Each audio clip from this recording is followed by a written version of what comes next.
Ang paaralan ang ating pangalawang tahanan. Dito nahuhubog ang isipan at pangarap ng bawat kabataan. Ngunit, paano pa natin mapapayaman ang kanilang karanasan? Paano natin maituturo ang mga aral na hindi lamang nababasa sa mga aklat?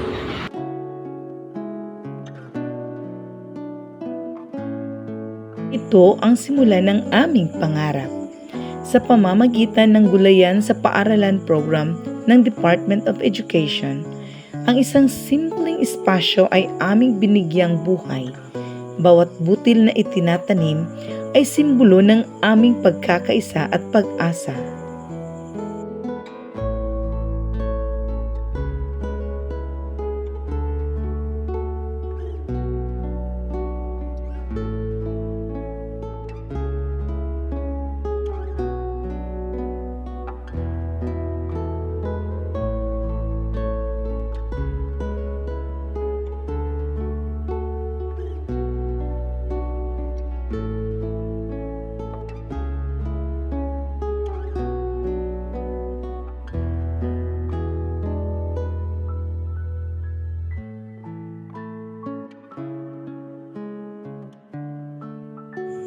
Sa bawat patak ng tubig at bawat pag-aalaga, natututo ang mga bata ng higit pa sa paghahalaman.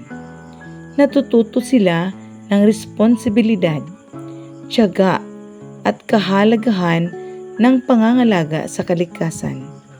Ang hardin ay naging isang buhay na silid-aralan.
At dumating na ang pinakahihintay na araw, ang araw ng anihan.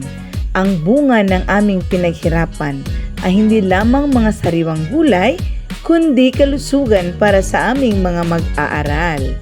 Mula sa aming hardin, diretso sa kanilang mga plato.